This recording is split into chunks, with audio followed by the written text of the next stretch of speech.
perkenalkan dulu Ibu, nama saya Riri Porentia, saya dari mahasiswa Program Studi Pendidikan Bahasa dan Sastra Indonesia. Hari ini saya akan mewawancara Ibu, silakan Ibu untuk memperkenalkan diri terlebih dahulu, Bu. Nama saya Yumina Yulita. Saya salah satu memang sudah PNS, pensiunan PNS. Namun sebelum saya pensiun, saya pernah sudah mengikuti sertifikasi dan lulus sebagai kurator museum. Jadi satu-satunya kurator museum yang ada di Kalimantan Tengah. Ya. Jadi untuk pertanyaan wawancaranya ini, yang pertama itu saya ingin mewawancara Ibu, nilai-nilai apa saja yang terkandung dalam filosofi Rumah Betang ini, Bu? Ya. Kalau bolehlah kita mulai bercerita dulu. Mungkin kita mulai dari melihat dari keadaan di sininya dulu ya. Ini adalah bentuk rumah betang. Di mana bentuk rumah betang ini selalu harus ada nih tangga. Tangga itu disebut dengan hejan. Ya. Kalau ini sama dengan apa istilahnya terasnya sebelum naik ke atas. Di sini pun ada tangga. Nah, kemudian setelah ada, kalau hejan ini bisa diangkat, bisa diturunkan. Setelah itu ada beberapa kamar. Kamar-kamar ini dibagi, ada yang ke kanan, ada yang ke kiri. Nah, untuk kamar ini biasanya bisa dihuni sampai ratusan kepala keluarga. Tapi kalau untuk jumlah kamar biasanya bisa terdiri dari 10 sampai 20 kamar. Nah, setiap orang mau menambah lagi kamar, itu artinya bahwa orang harus membentuk kabaling baloh. Nah, kabaling baloh itu adalah artinya orang yang mau membentuk rumah tangga lagi sebagai pasang suami istri. Dari setiap mereka yang sudah melaksanakan membentuk keluarga kebali balo, itu mereka akan menambah tiap misalnya seperti ini contohnya ya. Di sini sudah ada 2. Misalnya ada lagi yang mau menikah, ini akan dibuka lagi. Dibuka. Oh, ditambah lagi. Iya. Makanya apalagi kalau dahulu kan orang dulu minimal jumlah anak tuh 12 orang dulu. 12. Ya. Misalnya ada 10 kan sudah 120.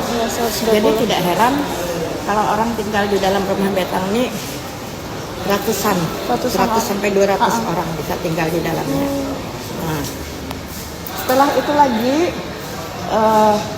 di tengah biasanya kalau orang membangun kan kanan kiri. Nah, di bagian tengah ini biasanya dibuat kosong.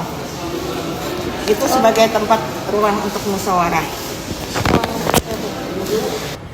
Nah, kalau untuk nilai-nilainya di sini ada beberapa aspek ya. Yang pertama aspek sosial.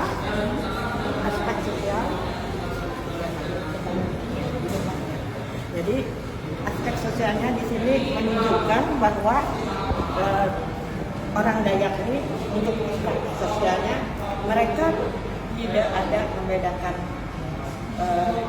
status, selalu ada kesetaraan.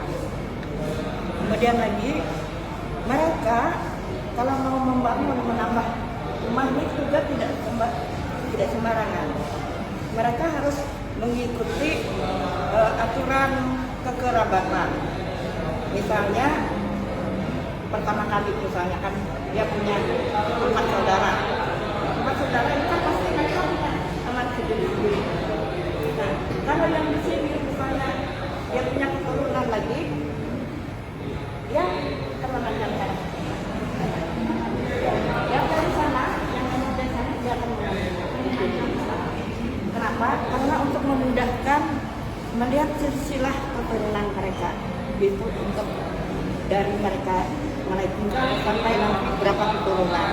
Nah, jadi nilai-nilainya di sini terkandung adanya kebersamaan, kesetaraan, kemudian lagi tidak ada merasakan, tidak pernah membuat suatu kekerasan ya. menggunakan kekerasan, karena setiap segala sesuatu itu diselesaikan dengan cara musyawarah. Makanya tadi ada ruangnya. Misalnya ada kesalahan yang harus dilaksanakan dengan hukum adat, juga harus dirembuk, dimusyawarahkan bersama. Jadi filosofi yang terkandung di dalam rumah betang ini adalah kebersamaan,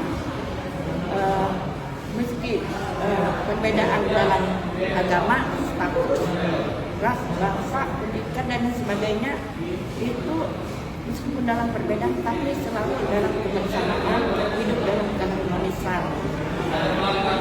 Kemudian lagi untuk motif betang ini biasanya kalau untuk akad, biasanya orang membuat akad dari lambang burung pinang. Ya, kenapa burung pinang? Burung pinang itu karena menggambarkan tentang kesetiaan, bagaimana melihat penjelasan dari burung tadi.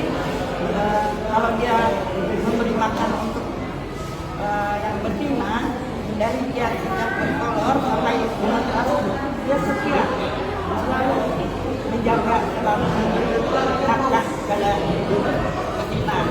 Nah, begitu juga makanya dilaporkan bahwa orang Dayak itu selalu menunjukkan mereka ini orang yang setia pada keluarga, ya, dan harus mampu menafkahi.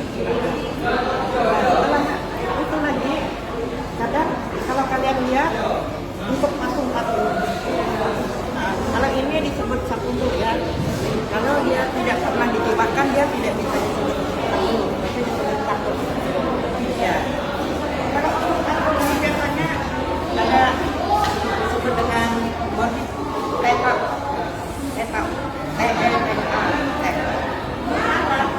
karena orang membuat patungnya kayak di paha. Nah, makanya setiap selalu ada kalau untuk sarung dibutuhkan. Selain burung pinang itu naga, karena orang Dayak ini juga punya kepercayaan kepada alam bawah. Alam bawah itu disebut dengan naga. Naga ini melambangkan bahwa daerah sekitar kubur naga kuat. Ya, biarpun dia kuat, dia istilahnya menjaga keseimbangan tentang alam, lingkungan dengan kehidupan kehidupan lokal. Nah, setelah itu lagi kadang kalau kalian lihat kadang ada anjing ya, anjing kadang kan beberapa di depan rumah itu sebagai penjaga, itu disebut dengan asam bulan. Kalau kalian tadi lihat ya, turun ke bawah tadi itu ada yang disebut dengan motif asam bulan. Itu artinya menjaga orang rumah. Di samping itu kadang tuh asam bulan gambar anjing yang kadang seperti bersalaman dengan manusia, seperti itu juga contohnya dilihat.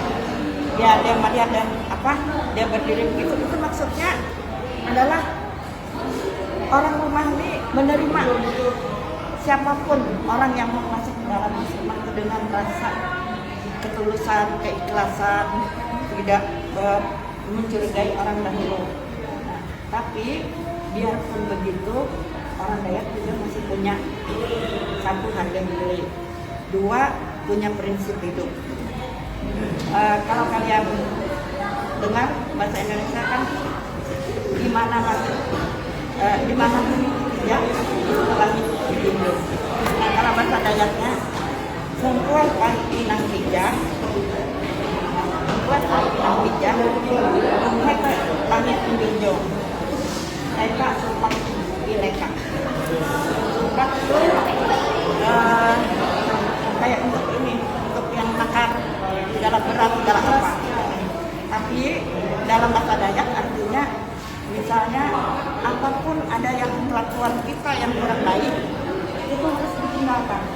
Begitu juga kalau ada orang pendatang yang misalnya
kehidupan orang di Batam supaya orang tua yang tidak tahu bisa mengerti. Nah, kebetulan juga orang sekarang kan anak muda inginnya mau bikin rumah sendiri, sudah mulai nggak mau tinggal bersama, karena kalau tinggal bersama ini kan segala biaya hidup apa tuh ditanggung bersama. Ada yang mencari sayur di rumah, ada yang mencari rumah, ada apa dimakan bersama. Nah, untuk kehidupan sekarang, biarpun dia rumahnya sendiri, pola kehidupan orang yang datang ini tetap dibawa di dalam kehidupan mereka. Ya, misalnya saudaranya satu dengan yang lain dalam keadaan satu, dalam keadaan satu, saling. Ya, begitu juga dalam memanggil kekerabatan. Dia akan memanggil kakak, nina, mama, gue. Paling tidak dia menyebutkan nama anak. Hidup kalau di rumah Batam tidak ada lagi istilah ikau. Ikau tuh bisa dari kata. Ya, makanya bahasa itu masih digunakan oleh mereka. Yang sudah tinggal lain pihak, tapi pola cara dan kehidupan Batam tetap dibawa mereka. Nah, satu hal lagi, kenapa Batam ini masih belum masuk pertanyaan kalian ya? Kenapa rumah Batam ini cuman kita pernah dengar ada sejarah kok hilang, musnah? Karena dulu rumah Batam ini dia bisa musnah karena adanya perang itu satu ya, karena orang perang dulu sistemnya dengan sistem memang kayak tentara memang mau ya istilahnya, makanya disebut dengan bangsa asal. Jadi orang pun berperang dengan betul-betul berperang, bukannya apa istilahnya diam-diam gitu. Istilahnya tidak dengan keberanian, tapi dengan kegagahan mereka melawan untuk membela nilai-nilai dan kekerabatan dan status sosial mereka supaya tidak direndahkan. Nah, kemana mereka pergi? Mereka kalau mereka kalah, mereka akan menghindar dulu. Kemudian mereka akan tetap membangun rumah Batam baru di sepanjang sungai. Kenapa itu dibuat lagi rumah Batam? Supaya apa istilahnya, nanti kalau mereka kembali ke asalnya akan ada turunan mereka yang membuat ulang lagi rumah yang pernah dibakar atau apa dampak dari berat, mereka tahu silsilahnya. Makanya jangan heran kalau kalian pergi ke Sungai Kahayan, Sungai Bungan, Barito, kok masih ada hubungan kekeluargaan dan sebagainya. Nah, seperti yang di Kapuas, saya juga termasuk heran awalnya waktu melihat silsilah. Ternyata loh kok ada nama kakek saya, datuk saya, padahal daerah Barito. Nah, itu dampaknya tadi, sehingga ada rumah Batam di tiap tempat. Kenapa mereka memilih dekat sungai? Karena supaya tidak jauh, tidak mereka mencari ya kehidupan mereka ya. Itu ada lagi yang ditanyakan? Ya Bu, untuk nilai gotong royongnya itu ada kan Bu? Ya. Jadi bentuk-bentuk nyata yang tercermin dalam kehidupan rumah Batam itu seperti apa di nilai gotong royongnya? Itu misalnya tadi kan untuk mencari makan. Nah, satu misalnya ada yang mencari kayu, ada yang mencari ikan, mencari sayur, kemudian mereka bersama. Apalagi kalau ada acara ada entah dia waktu iwak, waktu menikah dan sebagainya. Jadi rasa kebersamaan itu selalu ada. Ya. Lalu tadi kan ada nilai musyawarah juga Ibu. Jadi cara orang suku Dayak Ngaju itu mengambil keputusan gitu, khas masyarakat Dayak Ngaju dalam mengambil keputusan dalam musyawarah itu seperti apa? Biasanya suku Dayak ini pasti ada pemimpin-pemimpinnya, ada tingkatannya. Ada yang pangkalima, ada yang damang, ada yang pemundung, ada yang manggil dan sebagainya. Dilihat dulu dari sisi kesalahannya apa, kemudian lagi diambil secara bersama, satu-satu harus menyampaikan aspirasi, menyampaikan apa putusannya akan diambil. Kemudian begitu juga untuk penentuan hukum adatnya itu dirembuk bersama, tidak boleh dengan hanya satu keputusan. Ya. Boleh kalian lihat nanti di sana ya, lagi nunduk itu melambangkan pertanyaan ada bagaimana tentang kehidupan hidup. Pertanyaan lagi Bu, apa perbedaan arsitektur rumah betang itu dari suku Dayak yang berbeda, misalkan Dayak Ngaju dan Dayak Manyang itu?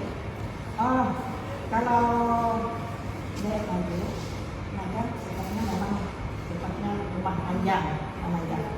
Kalau Dayak Manyang sih tidak terlalu juga banyak beda, sama-sama memanjang juga. Cuma mungkin hanya perbedaan di dalam sebutan atau sebutannya. Dan kedua, kalau kita lihat